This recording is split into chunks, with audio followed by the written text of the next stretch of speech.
All right, it says I'm live on YouTube. If you guys can hear me in the chat, say aye, please. Now I'm gonna try to go live here on Facebook. I don't know if it's gonna work, but we're about to find out. All right, so hopefully you guys are tuned in here on Facebook and also tuned in here on YouTube.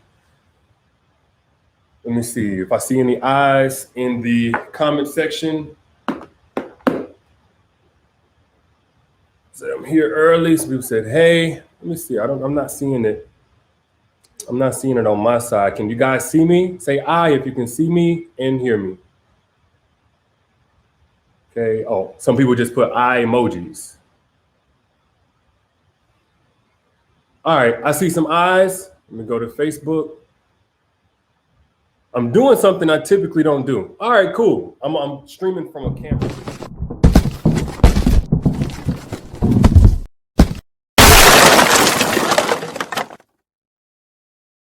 Camera, whatever.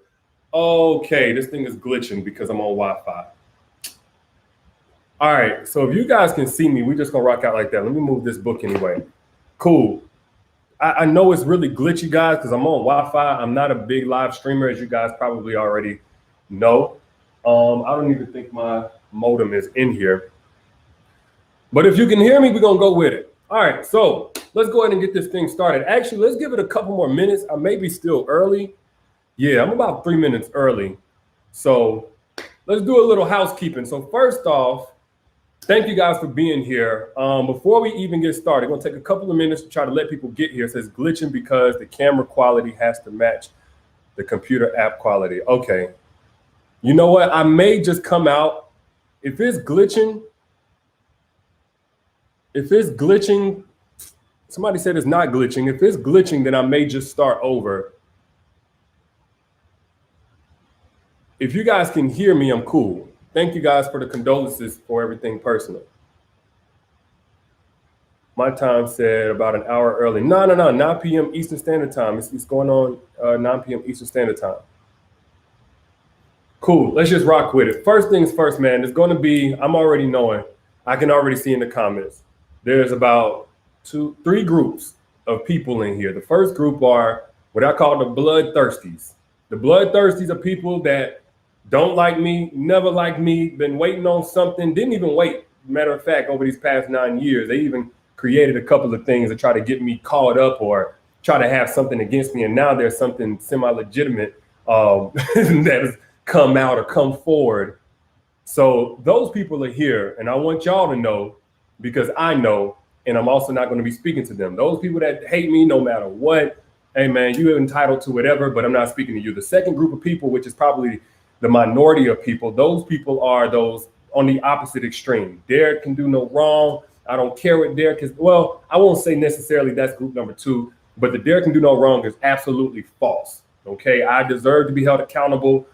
If I did something wrong, I'm not above no law. I'm not above getting checked. That just is what it is. Make sure that for me or anybody else, you're not idolizing nobody. All right, if you separate the man from the actions or whatever the case, that's fine. But I would rather you just kind of decide after you hear me speak. Let's see here. The third group is who I'm going to be speaking to. And that's going to be the people that say, D, you know, I find some value in what you do, whether I'm a supporter of your books, your videos, whatever, I find some value, but I got questions about where you're coming from with this stuff that you speak. You know, I got questions. What's going on? Do you walk it like you talk it? Do you practice what you preach? So for that group of people, totally fair, legitimate concerns, expectations, question to ask. Do I practice what I preach? I'm going to be talking to you guys tonight. So thank y'all all for being here. I think we've kind of caught up to that 9 o'clock Eastern, 8 o'clock Central Time mark. So let's go ahead and get started. Now, you're probably asking yourself, why did I make this about my book, Heal Together Without Hurting Each Other? You know, do I really need a publicity stunt for this?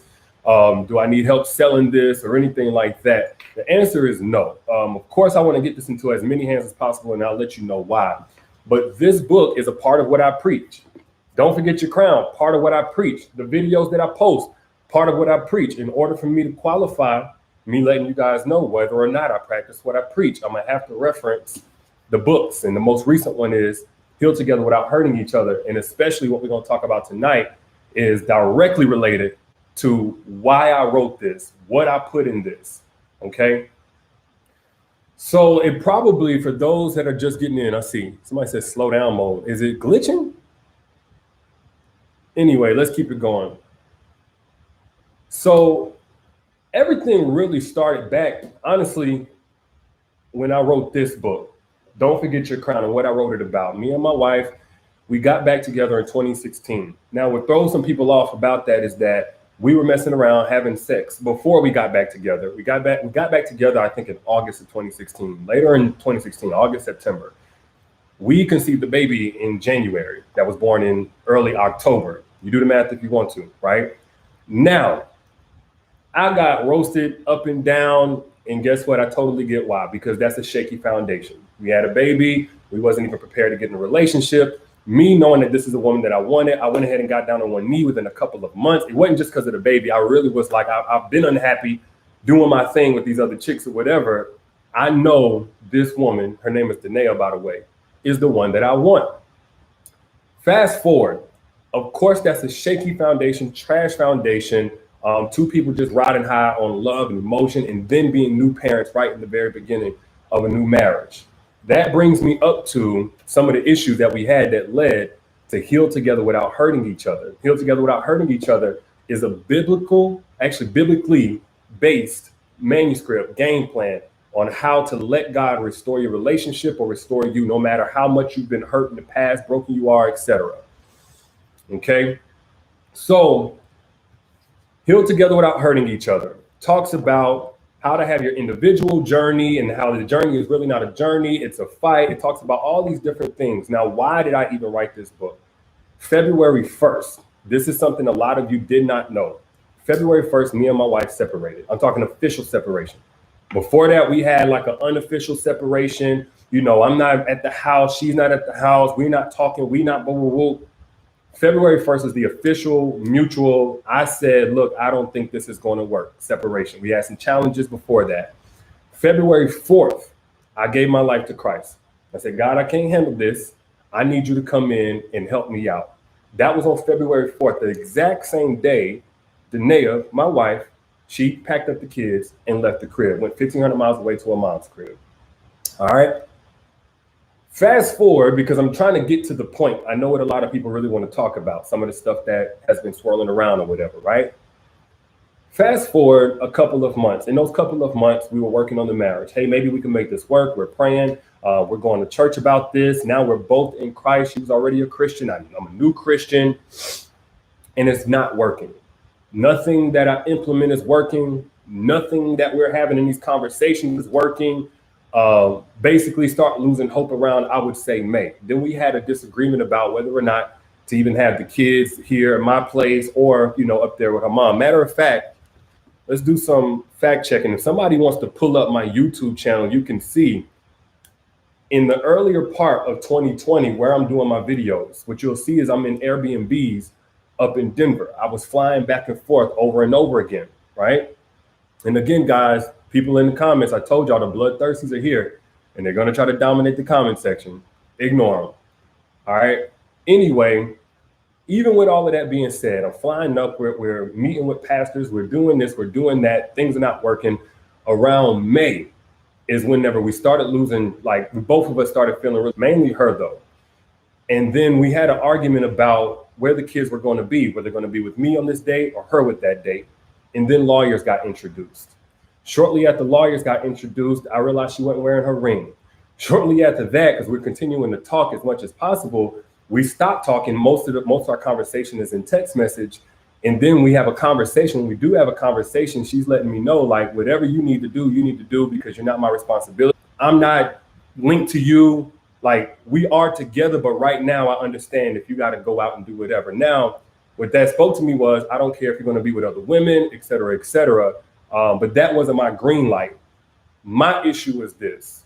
At that point, I had a beef with God. I gave my life to Christ on February 4th, 2020.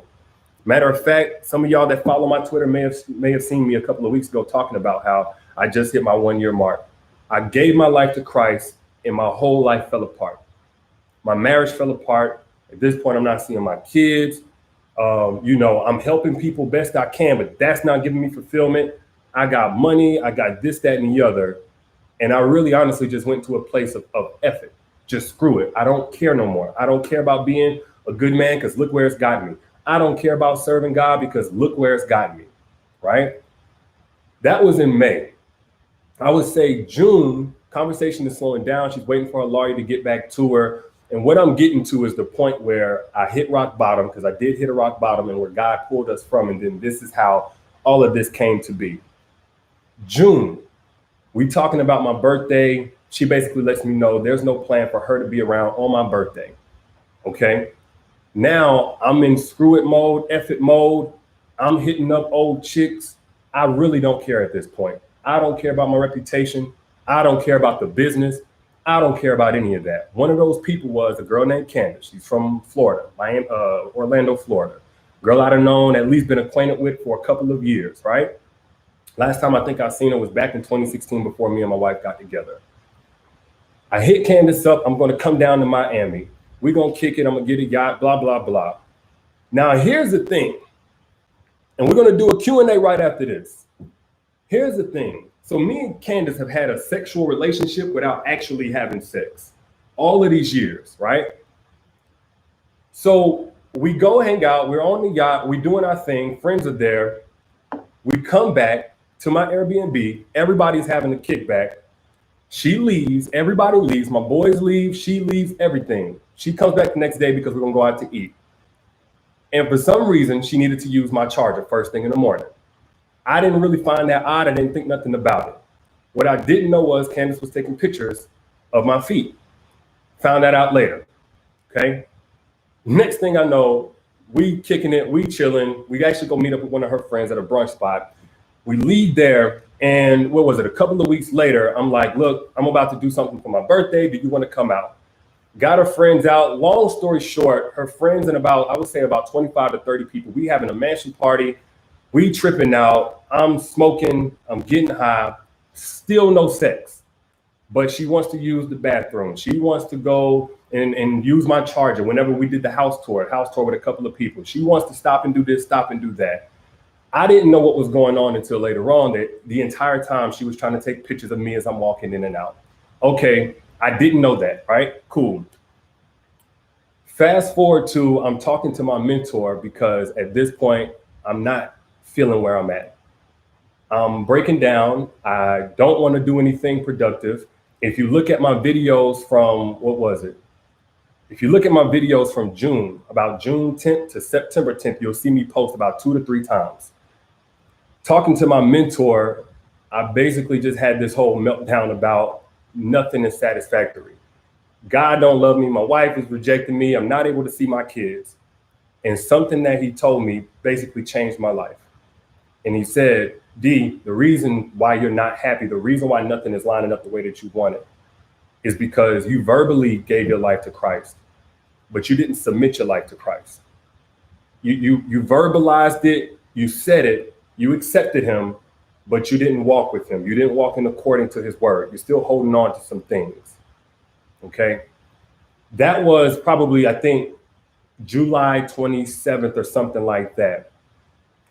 My wife is getting ready to come back in town. We haven't had much further dialogue about the divorce or anything like that, but we haven't rekindled anything. So at that point, what I decided was, okay, the marriage is done. But in order for me to have an opportunity to have this happiness or have this fulfillment that I'm looking for, I have to come into alignment with God. And that means even if my wife is ringing off, totally not talking to me, even if whatever, I won't even say depressed, but really in a bad space, even if whatever, in order for me to really connect with God, I got to clear some things out. So I threw away my liquor. I threw away every bit of other things that I was using. I cut off everybody, Candace included. Now, I won't say I gave an explanation. All I said was this ain't right, and we don't need to talk again until this divorce is final.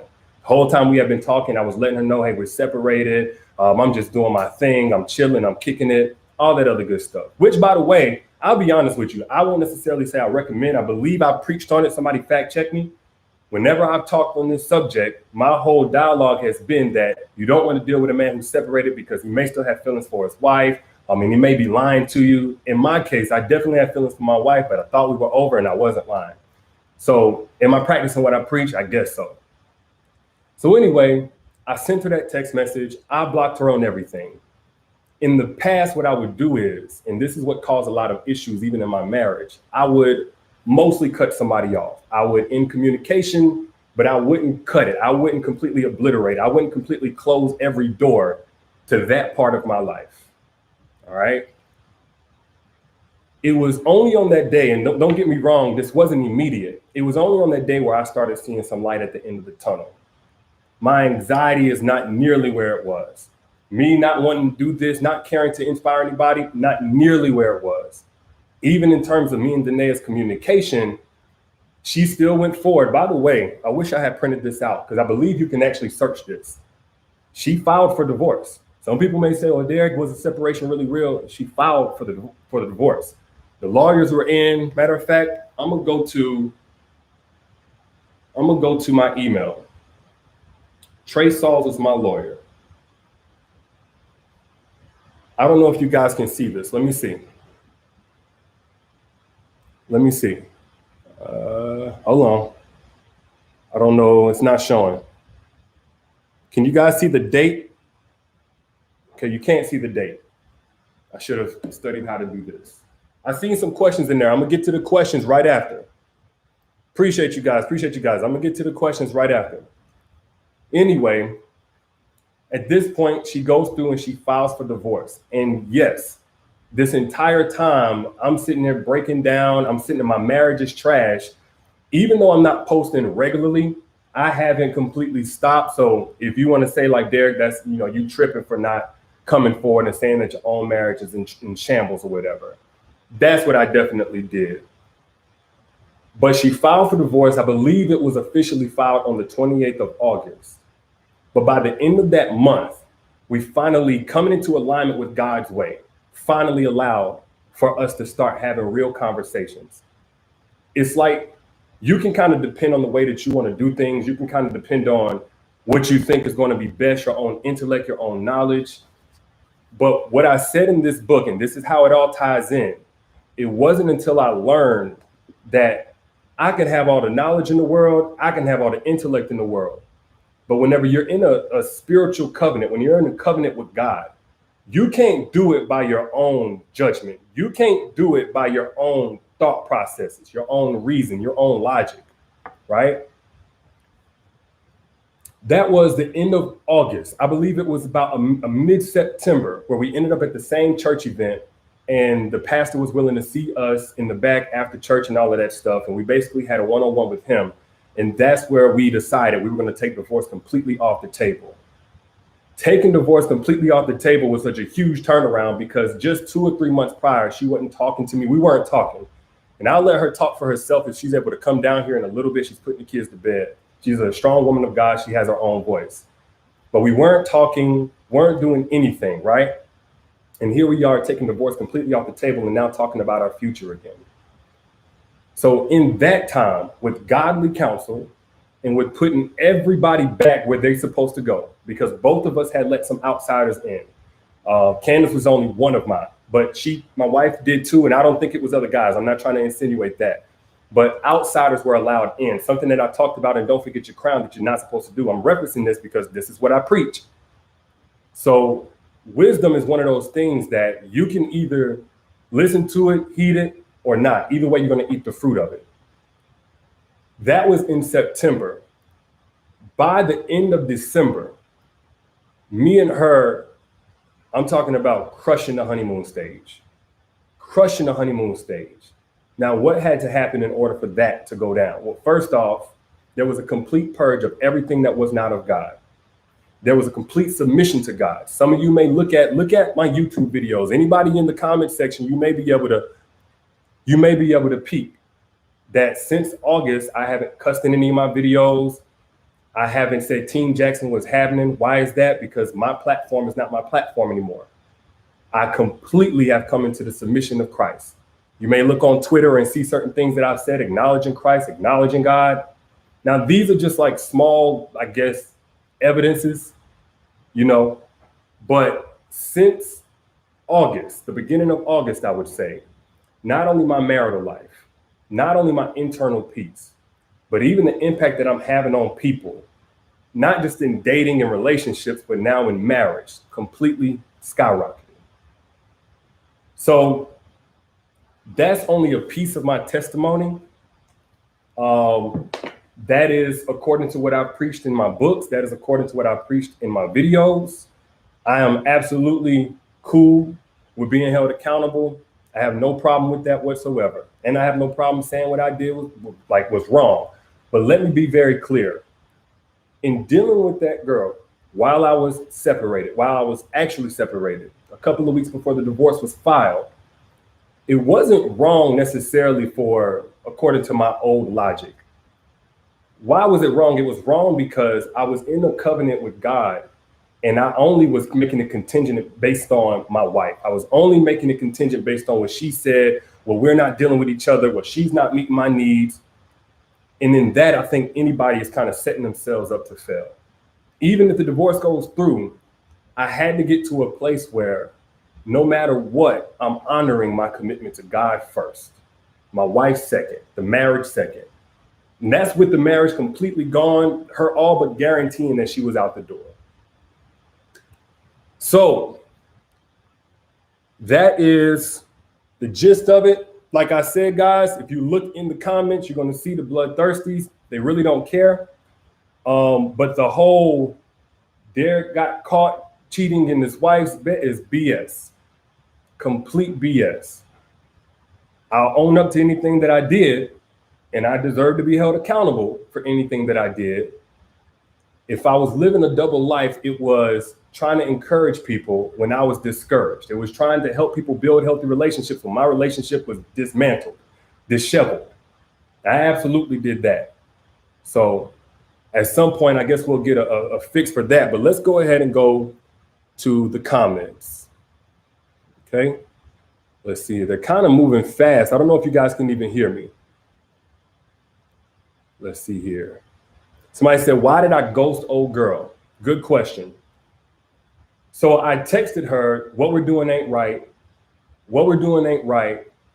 We don't need to talk again until this divorce is final, right? So for me, my own logic, I could definitely go about saying, hey, just so we're in the right path of things, just so your feelings aren't hurt, I want to let you down easy. I want to do this, that, and the other. But that's not biblical. That's not biblical. That's according to my own sense. That's according to my own logic. Now, if I had it my way, what I would do is instead of letting her down easy or not ghosting her or anything like that, I just wouldn't have texted her to begin with. I just wouldn't have reconnected to begin with. So I'm fine with being wrong for that. Let's see here. But I'm a big proponent of, especially since I came in full submission, that you cannot save everybody else's feelings, especially when it's at the cost of somebody who matters most. You can't go sparing everybody else's feelings. You can't go giving 2 weeks notices. I gave a message to basically say, and I didn't basically say it, to say, I'm not going to talk to you until this divorce is final. And I cut it right then. After that, I just have to accept what comes with it. Let's see here.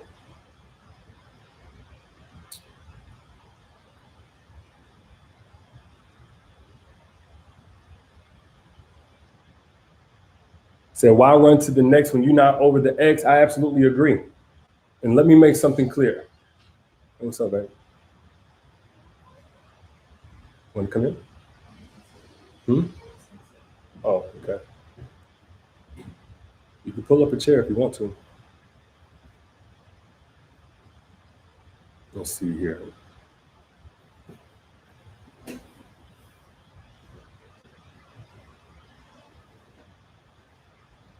Somebody said, did I sleep with her? No, I did not sleep with her. I never slept with her. Our relationship was sexual in nature from day one. I've been acquainted with her 9 or 10 years or something like that. And it was like through Twitter, but I did not sleep with her. Why I did not sleep with her? Honestly, I'm not even gonna say I was on some type of vibe like I feel like, oh, my values are this. I want to make sure I'm respecting vows. At that point, I wasn't even thinking much about the marriage. I was on some rebellion to God type stuff.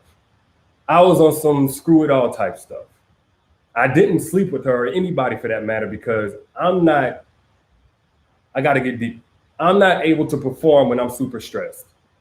I didn't even have confidence that I could do something in that capacity. That's why I hit her up instead of somebody that I had actually had sexual relations with. I hit her up because we've always been able to do that. Just keep in contact, just talk, just flirt, and keep it at that. So let's see here. Let me go over to Facebook. Let's see. Yeah, I want to be clear. She's not innocent.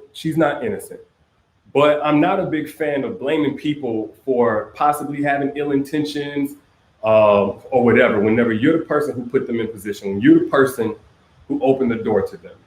There's a million people out there who may have bad intentions. Hers being bad, I can't necessarily say they're good if she's taking pictures, with my back, but that's beside the point.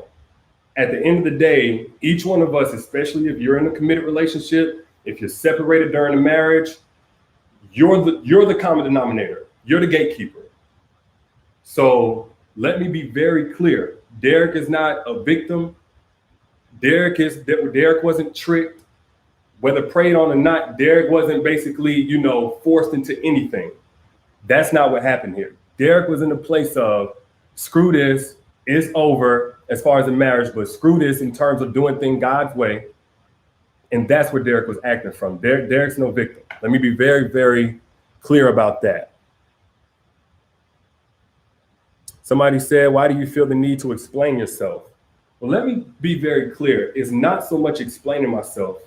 What I'm trying to do is let everybody know, one, not only why I wrote this book, but hopefully letting you know that you cannot rely on your own feelings, your own intellect, your own way of doing things if you're trying to be successful with anything God is involved in.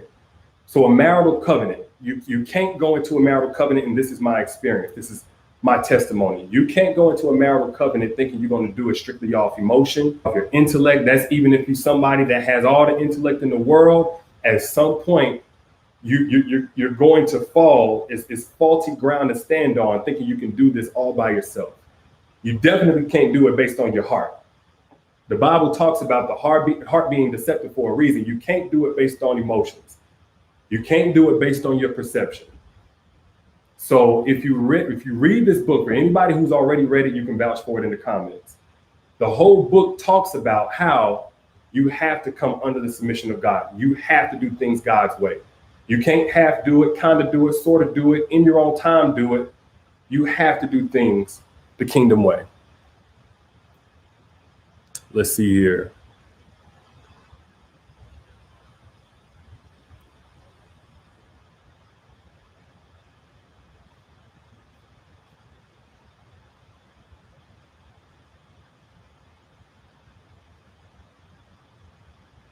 So somebody talking about restarting the router. Can I restart it? No, it's a little glitchy right now.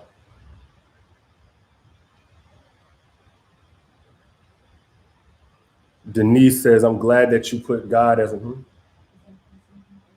Oh, Denise says, oh, you watching? Denise says, I'm glad that you put God as the head of your life. Now he will lead you in the right path. Everyone makes mistakes and God has forgiven you. Absolutely.